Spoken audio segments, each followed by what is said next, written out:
Welcome, everyone, to Creating a Family. Talk about adoption and infertility. Today, we're going to be talking about a practical guide when adopting a child over the age of 2. It is based on a book I really like. I think you're going to enjoy this show as much as I have. This show is brought to you by Creating a Family. We are the National Adoption and Infertility Education and Support Nonprofit, and I'm Dawn Davenport, your host and the Executive Director. This show is underwritten by Jockey Being Family Foundation. Their mission is to strengthen adoptive families through post-adoption services. Their founder is Deborah Waller. She is also the chairman and CEO of Jockey International.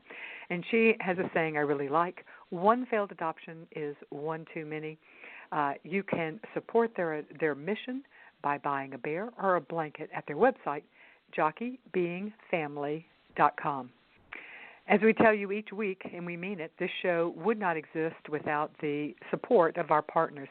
And these are agencies that believe, in our mission of providing unbiased education to both pre-adoptive parents as well as continuing the support post-adoption. Some of our wonderful gold sponsors include Children's House International. They are a nonprofit, Hague-accredited international adoption agency with programs in 13 countries. They provide full services, including home studies in the states of Florida, Louisiana, Massachusetts, Texas, Utah, and Washington State. But they also place children with any U.S.-approved family worldwide. And Adoptions from the Heart. They have helped build over 6,000, get that, 6,000 families since 1985 through domestic infant adoption. They work with people all across the U.S., and they are fully licensed in Pennsylvania, New Jersey, New York, Delaware, Virginia, and Connecticut. And we hope that you will support those who support us. Today we're going to be talking about a book talking with the authors of a book that I really like. The name of the book is Adopting Older Children, A Practical Guide to Adopting and Parenting Children Over the Age of 4. The authors are Stephanie Bosco-Ruggiero, Gloria Russo-Wassel, and Dr. Victor Groza. I so enjoyed this book. I think one of the things I really enjoyed about it is just one word in the title, and that's the word practical. I read a lot of adoption books, and I always appreciate it when I find one that is not real pie in the sky, and it brings it down to what I can actually do, with giving me enough information as to why I need to do it. And this book struck the right chord for me. This is based on an interview we did 2 years ago. It is such a good show and such a good book that we wanted to bring it to you again. Enjoy. Welcome, Victor and Stephanie, to Creating a Family. Thanks for having us. Thank you. I love this book. I liked it. It is a terrific resource. I'm going to give the title again for our audience: Adopting Older Children, A Practical Guide to Adopting and Parenting Children Over the Age of 4. It's published by New Horizon Press. It is a great resource. And one of the things I liked, and I wrote a review for our site, and this is what I said in the review: you did not gloss over potential issues that might come up, but you also didn't exaggerate them. I read the book, and so often I end up feeling discouraged when reading books such as this, and I came away reading this book feeling encouraged. So I thank you for this. Thank you for providing a resource, a much-needed resource for the adoptive parent community. I want to start by talking about just some common reasons that you hear from families as to why they might choose to adopt an older child. Stephanie, you've been doing this for a while. What do you hear as reasons why people might want to adopt an older child? Sure. And I just want to say, Dawn, I'm so glad that you came away from the book feeling that way, because that was exactly our aim, to talk about potential challenges, but also not to discourage people from considering older child adoption. Now, why would some people consider older child adoption rather than infant adoption? One of the reasons is that infant adoption, domestic adoption, and intercountry adoption is very, very expensive. Another reason is the eligibility to adopt an infant. If you're beyond a certain age, many private agencies do not allow you to adopt an infant. So say if you're over the age of 45 or 50 for some agencies, you are precluded from going through the infant adoption process. Another reason is that single people may be interested in adoption, but again, they are not necessarily going to be selected by birth parents to adopt the birth parent's infant because that birth parent wants a couple. So it's more difficult for a single person to adopt an infant.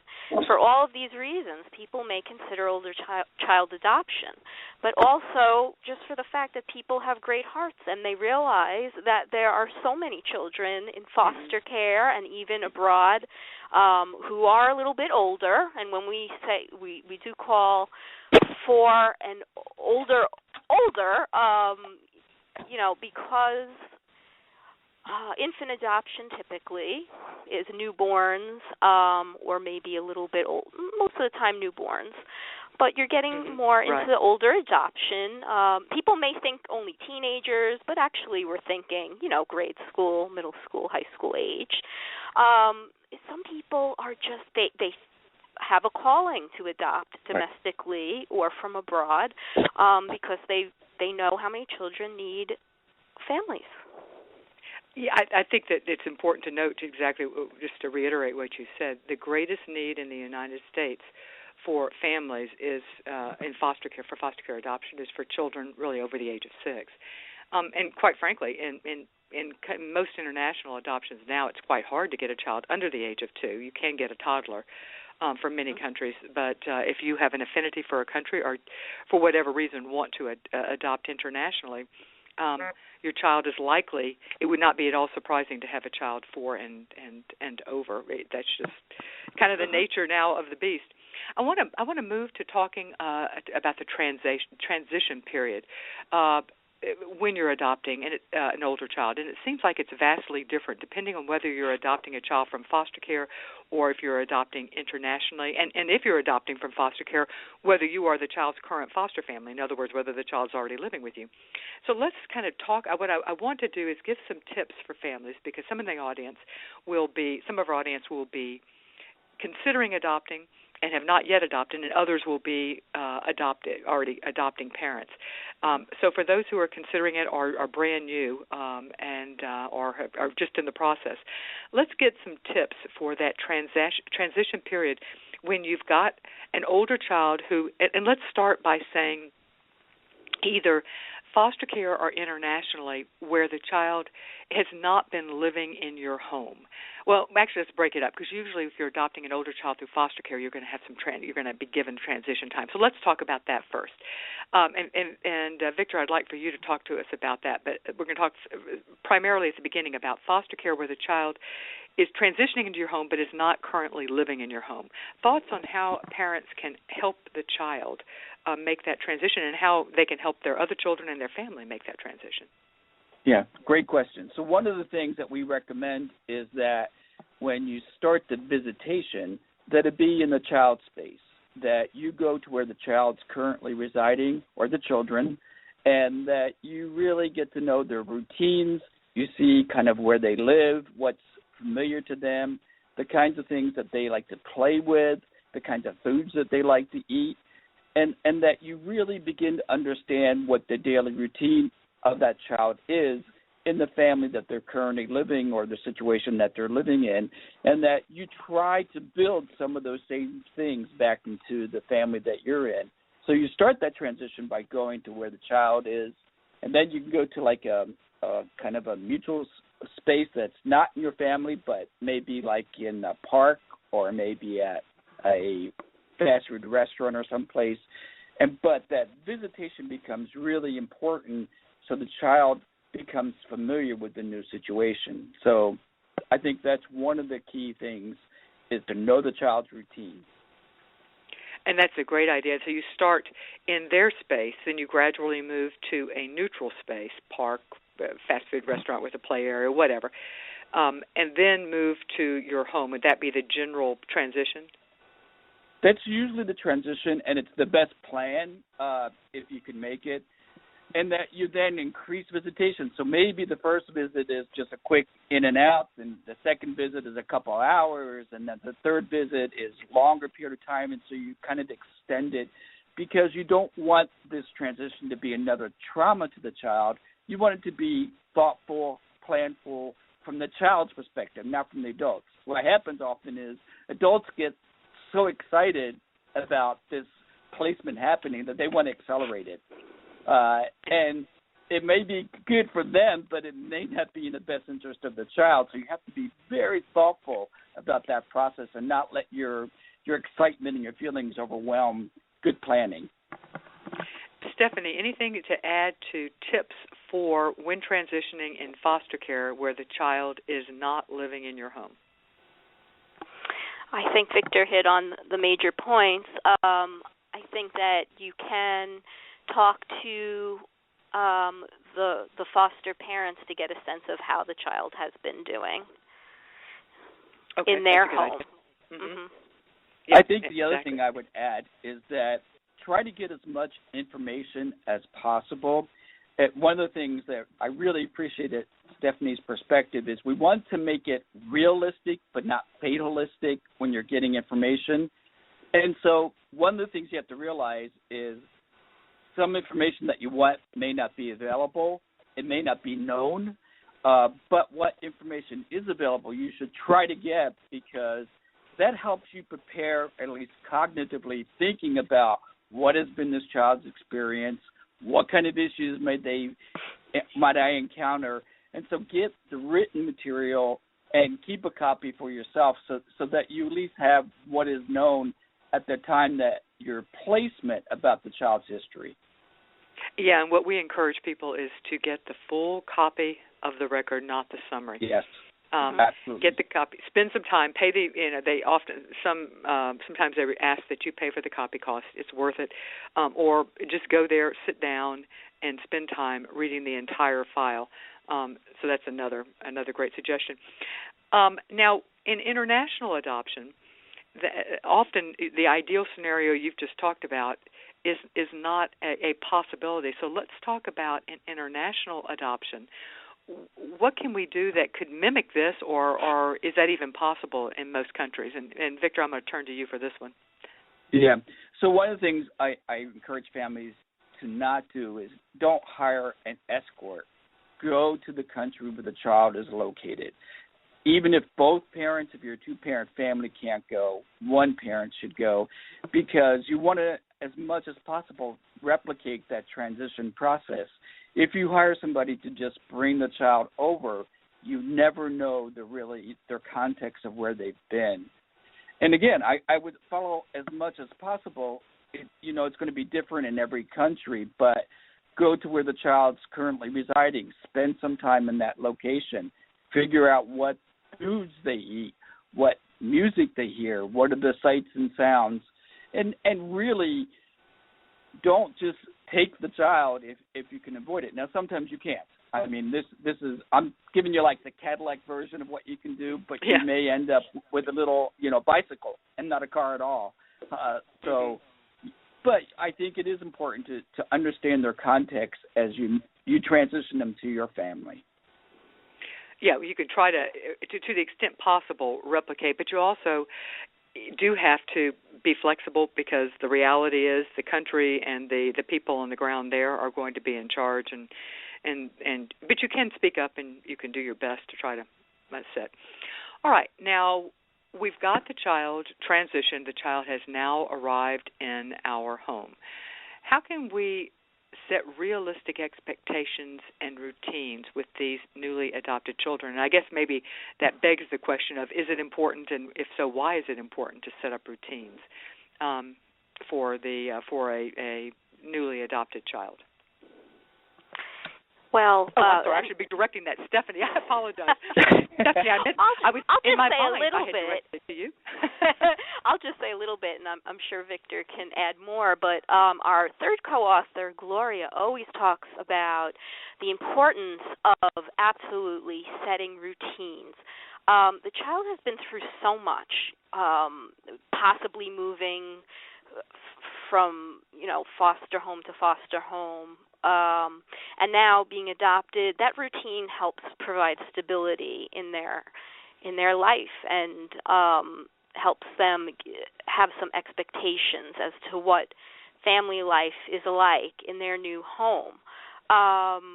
It's probably not the best idea to invite Grandma and Grandpa and Uncle Bill and Aunt Sally and, the 10 cousins over like the first week when the child comes into your home. That can be completely overwhelming.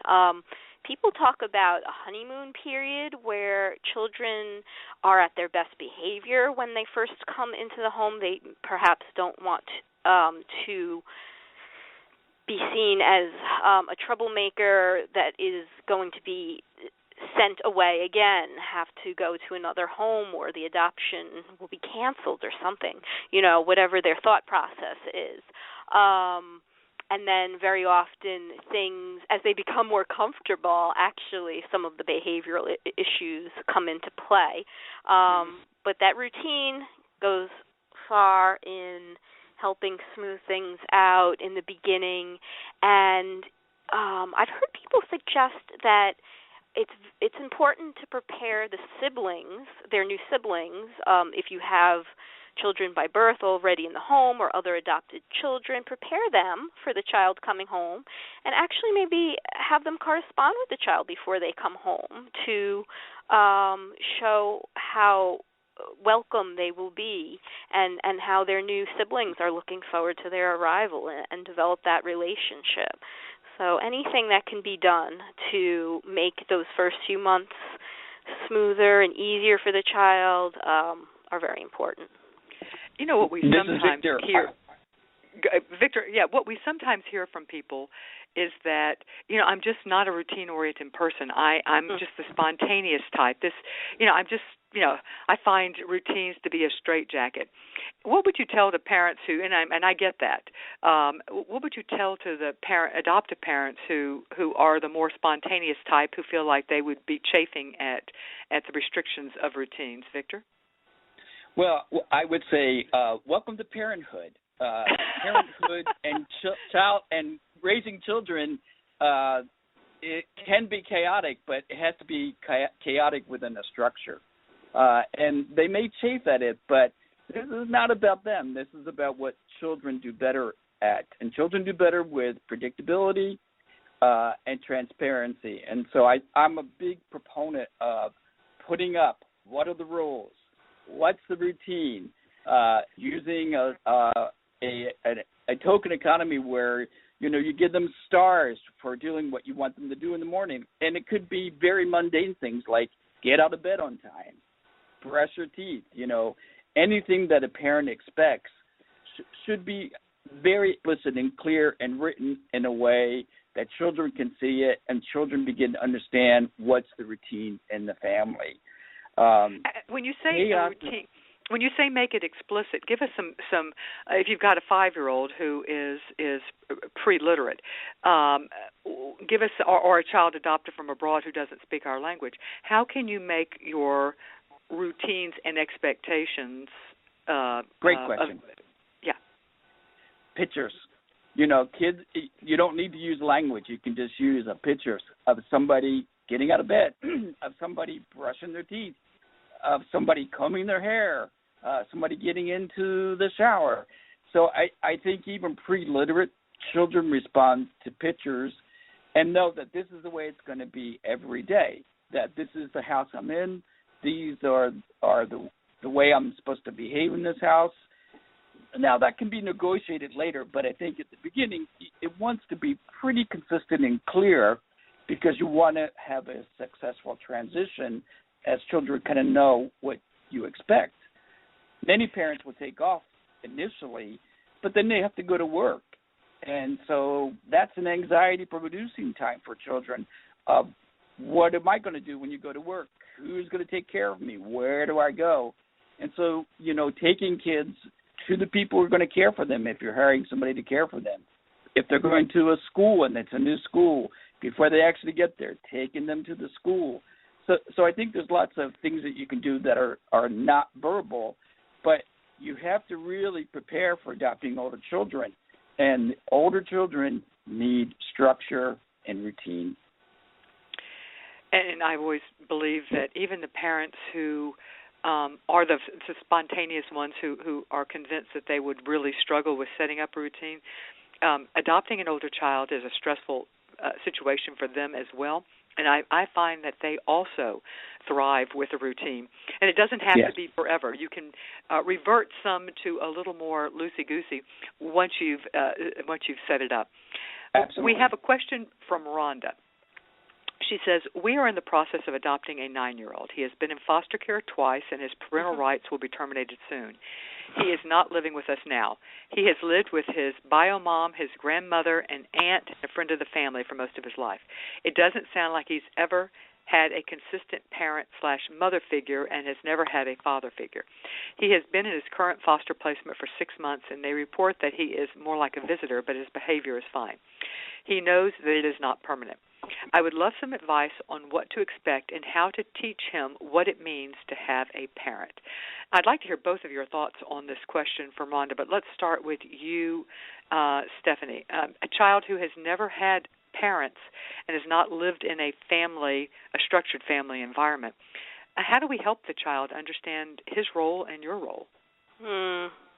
That's a great question, and it will be a challenge. Older child adoption has many challenges inherent to it, and that is because children do come from chaotic backgrounds where their biological family has had issues, and maybe it's a single parent family, or there's substance abuse issues, trauma, abuse, neglect.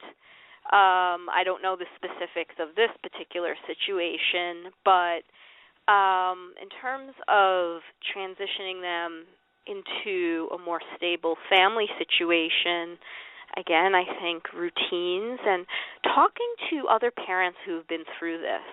Find out maybe what books at his grade level would be useful in teaching child about family life, about different types of families. Also, the correspondence maybe from if they have existing children in the home, develop a relationship before the child comes into the home so that he feels that he has a connection already, and try to have as many visits as possible before he comes to live in the home permanently. Okay, excellent. Victor, any thoughts on how do we teach children what it means, what family life is, and what it means to have a parent? Well, 9-year-olds can be pretty articulate, and particularly 9-year-olds who've been through the system and through these various families. In some ways, they end up being older beyond their years. And so the first thing I would do is talk to the child and really get their perspective of what does it mean for them to be in a family where it's going to be two parents and it's going to be predictable and you're not going to be a visitor.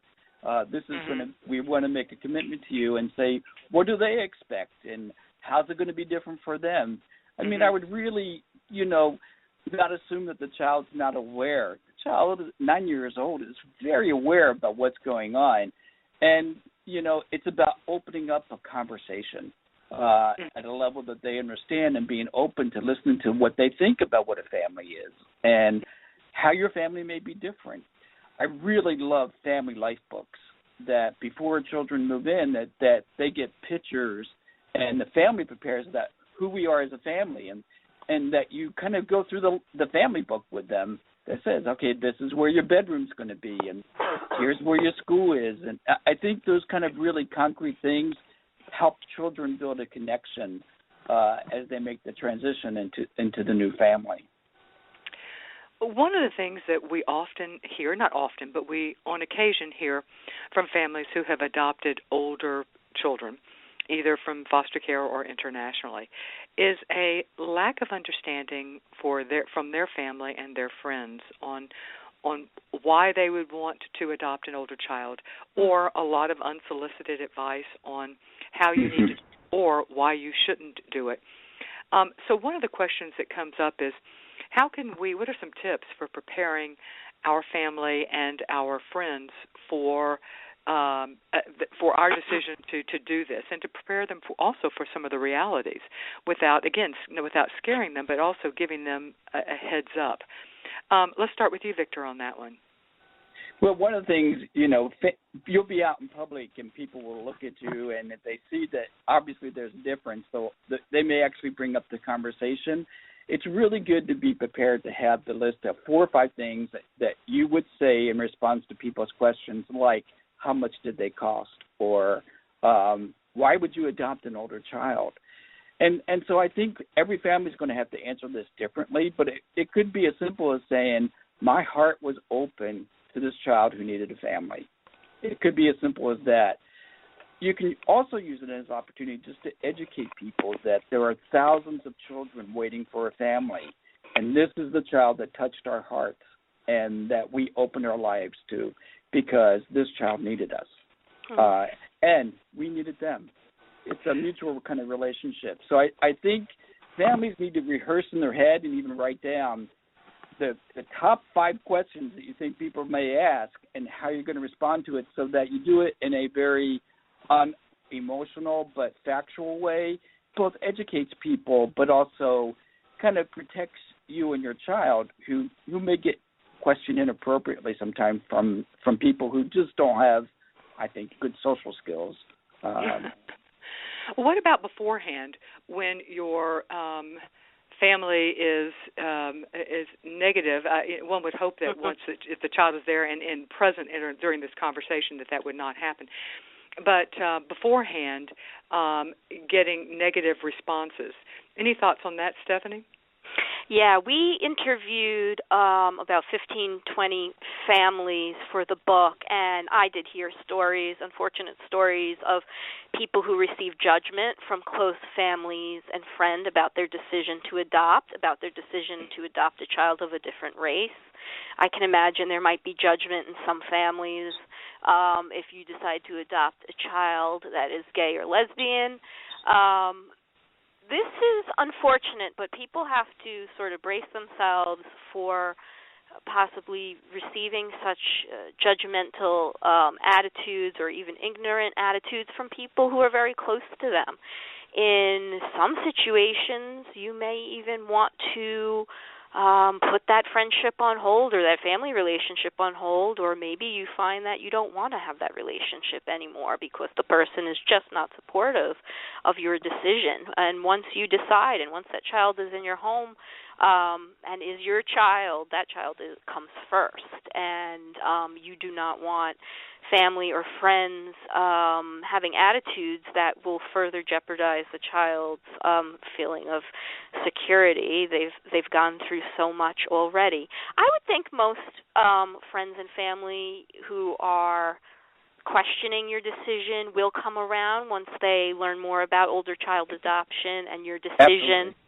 And get to know the child, and they'll probably adore him or her after, a short time. But sometimes you're going to have people with surprising attitudes, and you have to decide if that's a relationship you still want in your life. And before you adopt, you want to make sure that you have supportive relationships and have people around you, or not necessarily close friends, but a support group of people who have adopted older children. I would also interject that I think a lot of it has to do in how you present it. If you present it as you're uncertain, then I think you're going to get advice and you're going to hear negativity. If, however, you are very comfortable with your decision, present it as a fait accompli. We are doing this, and we are excited about this. We're looking forward to it. We are prepared that it could be rocky at times, but we have enough love and we have enough resources and blah, blah, blah.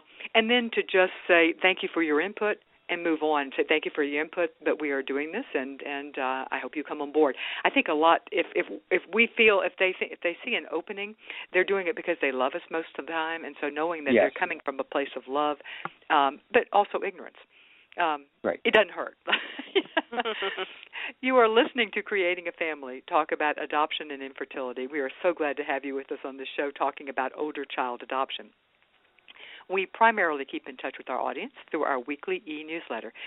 We have a weekly newsletter for adoption, and we would love to have you sign up for it. That's where you would be notified of the latest developments in this field, the expert Q&As we've added, adoption in the news articles we add every week, as well as the upcoming week's adoption blog and show topic as well.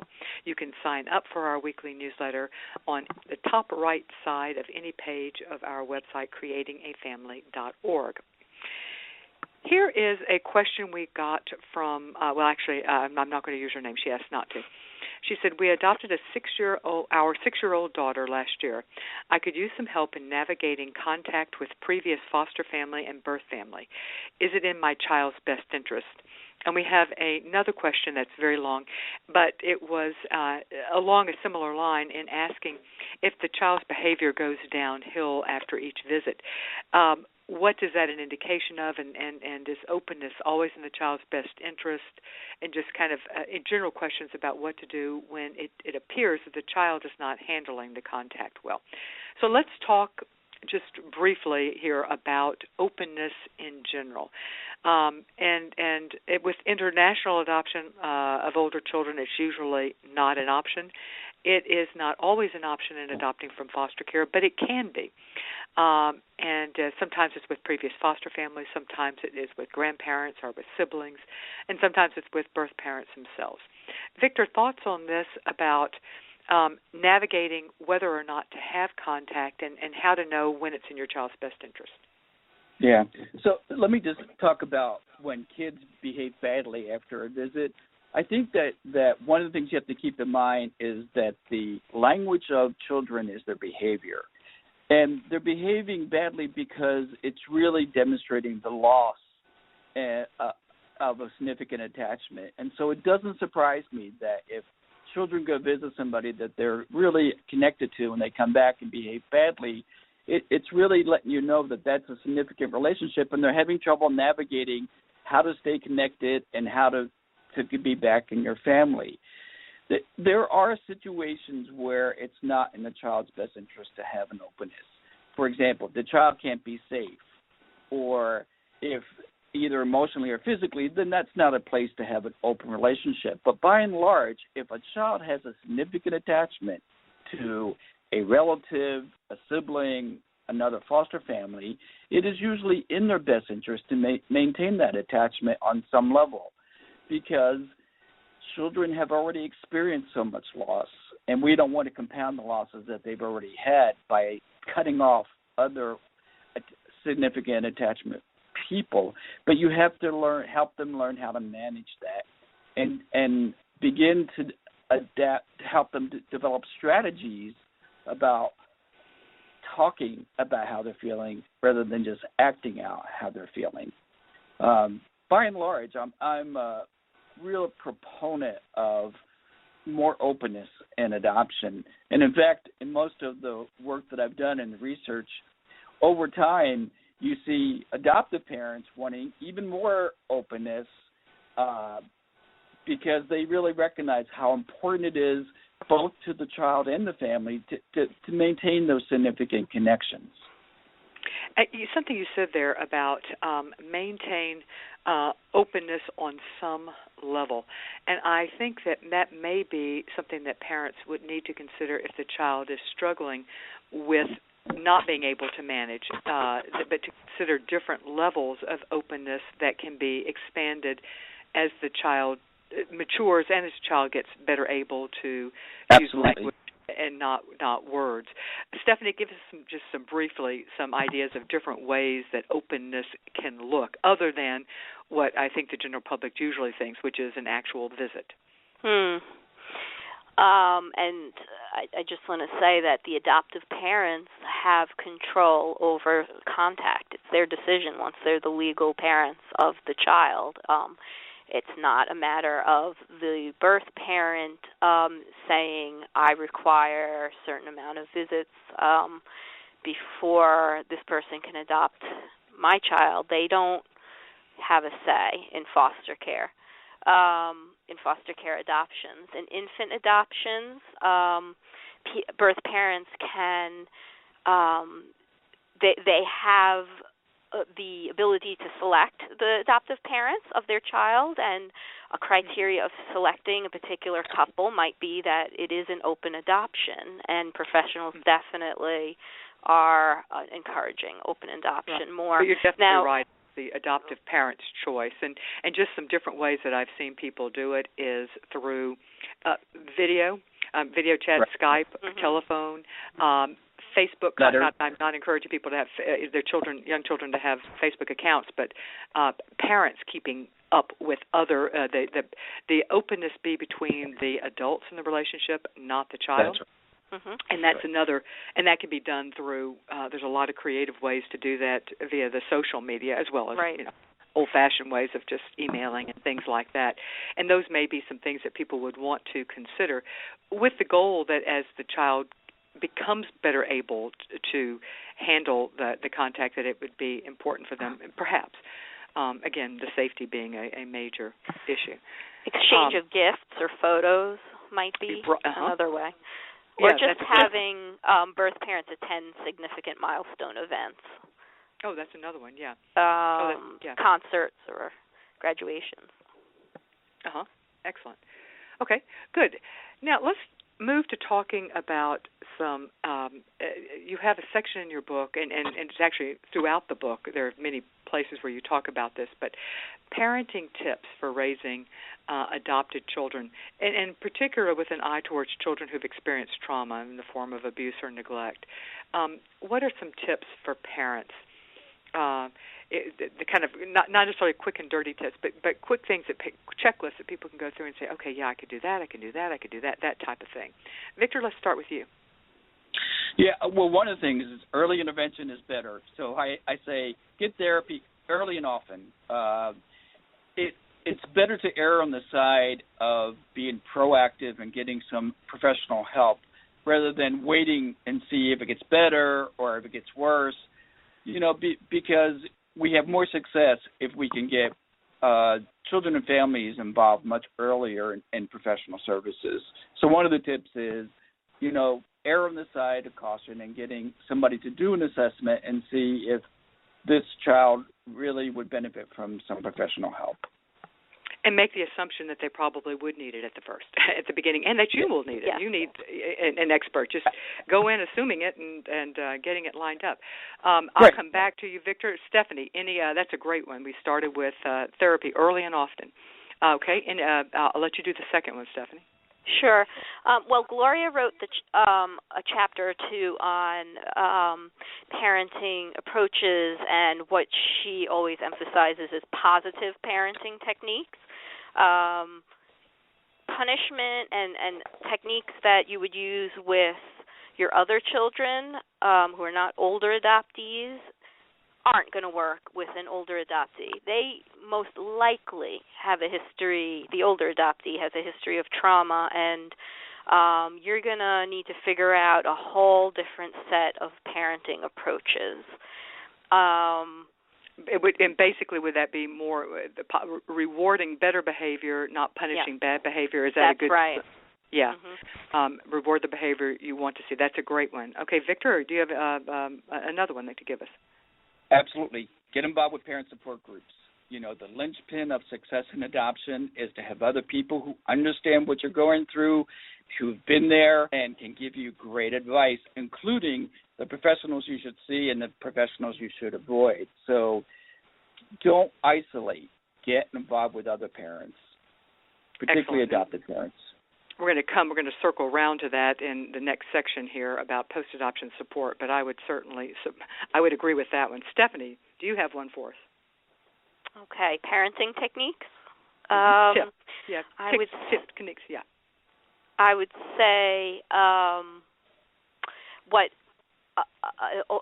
adoptive parents of older children talked about in our interviews a lot is using a sense of humor in parenting, and we read this in the literature as well. It always comes up. You have to sometimes when things get so difficult, you just have to have a sense of humor, and you have to even motivate your child using humor.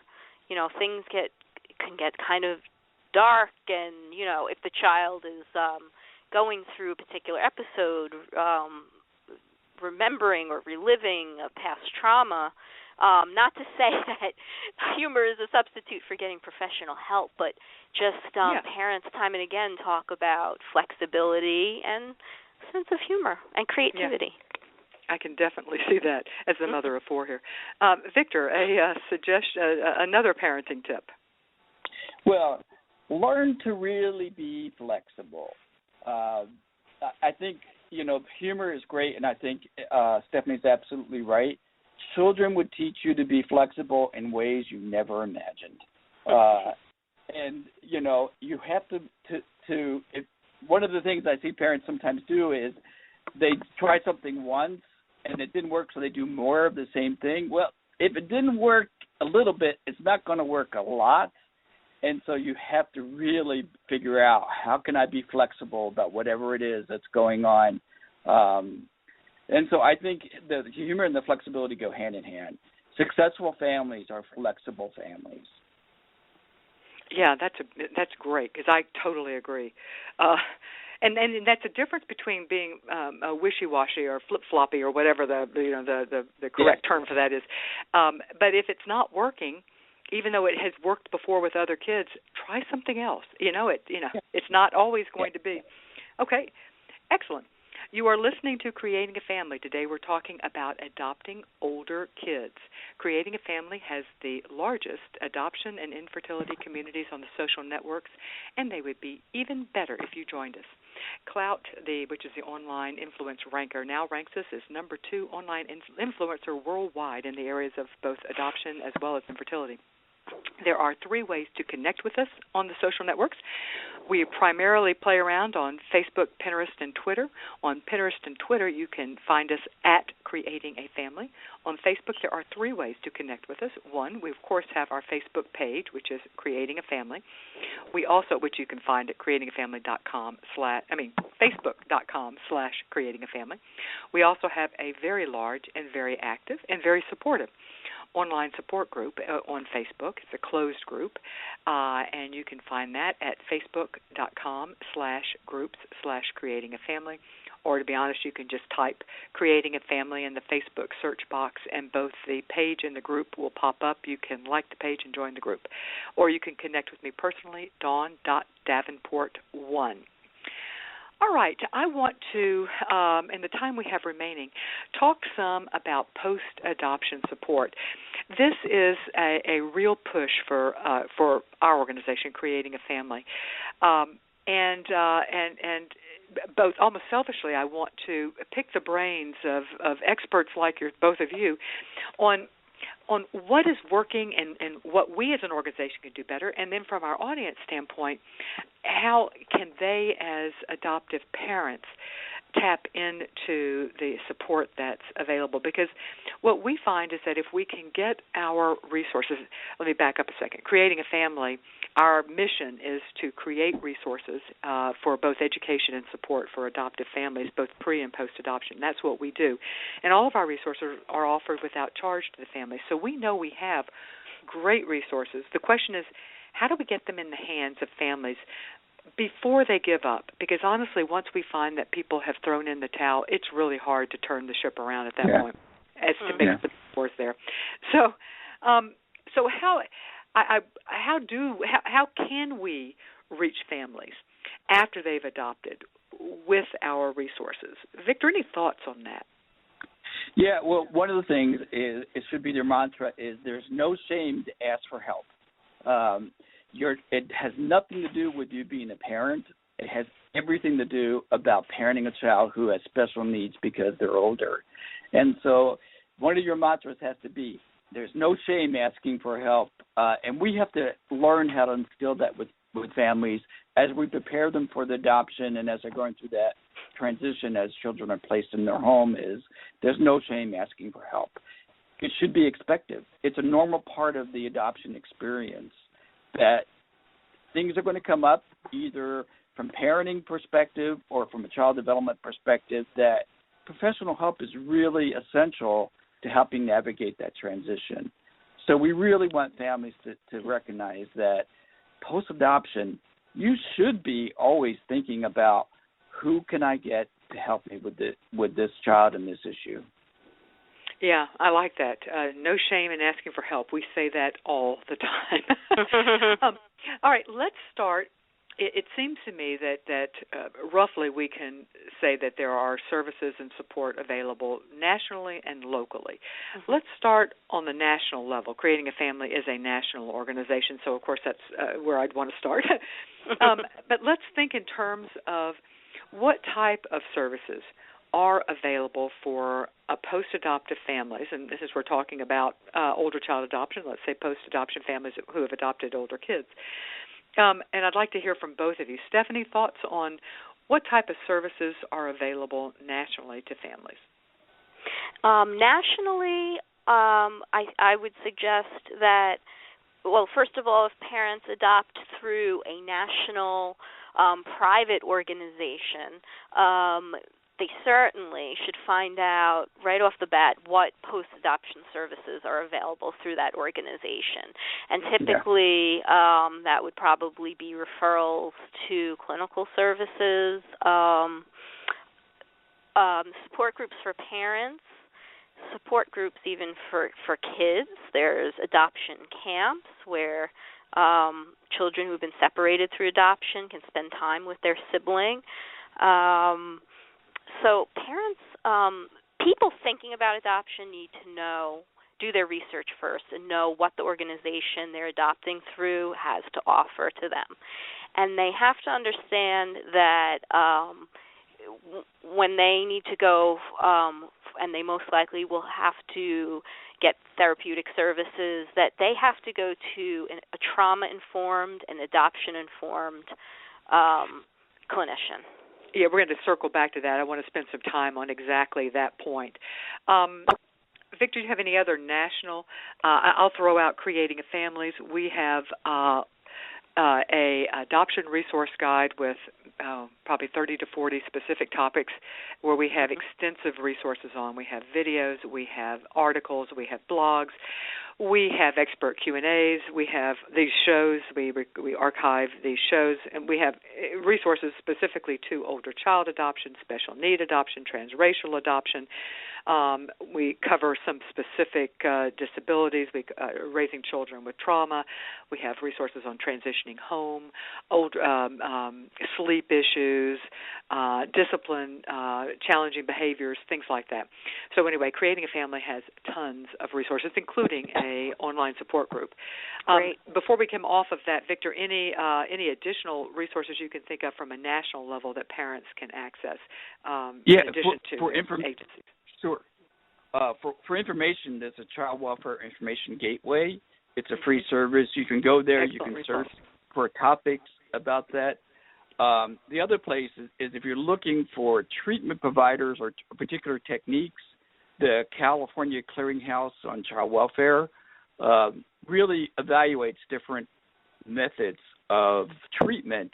And it's really written for more of the professional, but a lot of adopted families are quite savvy, and they can go to that website and also look at, is the treatment that I'm looking at for my child an evidence-based treatment, and can I be, sure that this is really going to work for my child? So those are the two I would suggest people take a look at. Well, that was a great segue into exactly what I want to spend some time on, which is and this is moving more to the local because obviously, well, for the most part, we think in terms of therapy as being a local resource. Mm-hmm. And let me just quickly say some other local resources you might want to be looking at are respite care,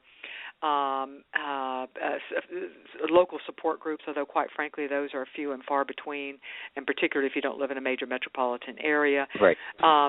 But respite care is a great one and as well as different forms of therapy, including emotional therapy as we think about it, not physical therapy, but emotional therapy. Right. And now this is what I want to talk about is how do parents find an adoption competent therapist? How do parents find what type of therapy is going to work? Because if I could pick one recurring refrain that I hear from families, it's they go to just a regular family therapist, but they're not certain, a family or a child therapist, and they're not certain if that person is giving them advice that is going to work for their child. Victor, you mentioned quite a bit, so let me direct this to you and help families figure what's a parent to do when they're trying to find a therapist. Well, the first thing is talk to other adopted parents, because I think they're the great source of information. They're going to say to you, this is a therapist we went to, and we think they were wacko. And this is a therapist we went to that was really helpful when our child was this age experiencing this difficulty. So the first place I go to is talk to other adopted parents. That's why when we said, one of the things that parents can do is get connected with other adopted parents. They are a lifeline to you. I think the other thing is don't be afraid to interview therapists about their expertise. You can ask them, did you have adoption coursework? Have you gone to seminars about adoption? How do you integrate adoption issues into your treatment? I mean, we give some really good, I think, guidelines in our book about the kind of questions you should be asking therapists, child psychiatrists. We even say take the book with you, and so you can blame it on us that you're asking those questions. Because I think you have a right to, as a consumer of services, to ask the kind of questions so that you're getting the best service that you can get for the child who's having a difficulty. Yeah, and it's a great section in your book. Stephanie, should parents be involved in the child's therapy? I've heard from more than one parent that their child's therapist the parent should have no place in the therapeutic environment that's just kind of a general rule.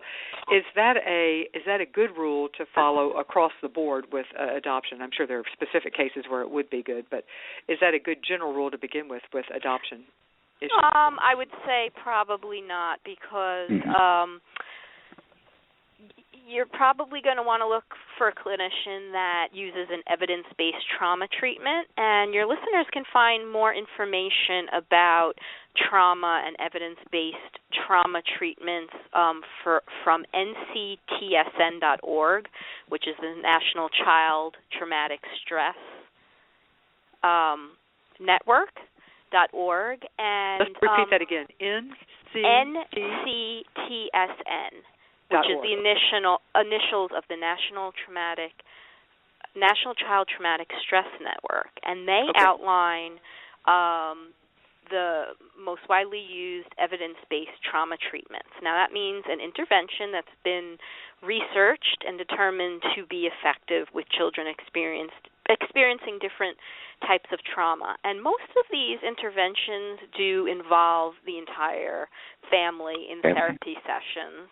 There may be some that have a certain component where the child works with the therapist on their own, but it's important that listeners do a bit of research on trauma treatments, because a practitioner who is not familiar with trauma and trauma treatments could actually do the child harm in using a treatment that just isn't effective with young children who have experienced such traumas. Victor, what should a parent do if they? Well, let me back up and say, is there a listing of of adoption competent therapist, or is there a listing of evidence-based trauma therapist by location? Does the nctsn.org website list people who are trained specifically, or is there another listing for adoption competent therapists that people can go to? Well, at this point, there's not a regular listing, but I know that the federal government has just funded a project that is supposed to be working at building a whole community of adoption competent trainers. I mean, if you're in Ohio, it's a little bit easier where I live because we have resource-rich and as my university has been training folks in the community for a long period of time, but other communities, I think one of the places that you might want to start is go to the School of Social Work, find somebody there who knows about adoption, and ask them who in our community has adoption competency, because there is no listing, and it's just very difficult sometimes for families to find the right person. Kind of a general rule when I'm working with families is I say, well, I think you should give me 3 months. At 3 months, we're going to reevaluate what we're doing. And if it's not working for you, I'm going to help you find somebody who you think might be better able to help you meet your needs. And I think as a rule of thumb, families can engage in that kind of contract with somebody who they're not quite sure about their adoption competency and say, well, we're going to be involved as a family in my child's treatment. And in 3 months' time, if it's not really working, I think we'll reevaluate what we're doing and where we're going to go with what's going on. And if a parent cannot find an adoption competent therapist or a evidence-based trauma therapist in their area, Victor, what options do they have? Is it possible to do therapy over the phone, at least with for the parents? Do parents have any option at that point? Well, I think those options are actually growing. It's a really interesting time in treatment because now you see some providers who actually do it through Skype, who work with you at different locations or Google Connect or other vehicles. So I think the options, particularly for families who live in more remote areas, who aren't in an urban area, where there's usually a resource-rich environment for finding providers, this I think, is going to open up many doors. The thing is, you want to make sure that you're involved with somebody who's licensed and credible and in good standing in their state, and talk to other parents. I mean, I think that's really the key here is they will provide you good advice about who's a good practitioner to work with. I think you're exactly right. And hence even national support groups we see all the time, people posting on ours saying, I live in Wyoming. Can anybody recommend somebody, near near my city or whatever? And that's just a really a useful tool as well. Well, Stephanie, I'm going to give you the last word. I'd like to end on a positive note. What have you seen so far in resiliency and post-trauma growth in kiddos who have been adopted at an older age? Well, just interviewing the families for the book, I am just so amazed and so encouraged by their stories. Most of them have had some really tough times, but most of them have overcome the worst of the challenges, and their children are thriving. I would say that people can't go into older child adoption uneducated, but they should not dismiss it either. Educate yourself, and it can be the best experience and decision that a family makes. Absolutely. Thank you both so much for being on the Creating a Family show today. I think we have provided some really useful information. Let me stop for a moment and remind you that it is through the generous support of our gold sponsors that we are able to bring you both this show as well as all the resources on older child adoption, special needs adoption, transitioning home, post-adoption depression in parents, et cetera, et cetera. These resources are supported and are brought to you by our gold sponsors, who include Children's Connection, Inc. They're an adoption agency with offices throughout Texas, providing domestic infant adoption, embryo donation adoption, and home studies and post-adoption support to families throughout the United States. We have the Independent Adoption Center, whose mission is to provide open adoption placement and counseling to birth and adoptive families. They work in families in all 50 states and are fully licensed in California, New York, Florida, Texas, Georgia, Indiana, North Carolina, and Connecticut. And we have Nightlight Christian Adoptions. They have been providing adoption services for more than 50 years with offices in California, Colorado, South Carolina, and Kentucky. They provide international adoption, domestic adoption, foster care adoption, and embryo adoption services. If you have enjoyed this show, do us a favor and hop on over to iTunes and give us a rating. We are ranked as number 1 there by far, and we'd like to keep that ranking, and it really matters. Your comments, it's a star rating system, or you can actually leave a comment, either one. It's quick, it's easy, and we would really appreciate it. Thank you so much, Stephanie Bosco-Ruggiero. Darn, I messed up the pronunciation on that. Ruggiero. Did I get it right? Yeah. Okay. Close enough, Dawn. It's a tough Close one. enough. And Victor Groza for being our guest today on Creating a Family. If you want to participate in a discussion on one of the topics of this show, you can check out my blog tomorrow at creatingafamily.org/blog. And let's keep the ideas coming and the discussion going, because this is such an important topic. And let me encourage everyone to buy this book, Adopting Older Children, A Practical Guide to Adopting and Parenting Children Over the Age of 4. It is a great read. It is a hopeful read. And if this is something you're considering, or if you're actually parenting a child that adopted at an older age, you just can't do better than buying this book. They also have a website, adoptingolderchildren.com. You can get the book, of course, on Amazon or at your independent seller. It's published by New Horizon Press, and they'll buy it. Or you can buy it through their website, adoptingolderchildren.com. Thank you so much for joining us today, and I will see you next week.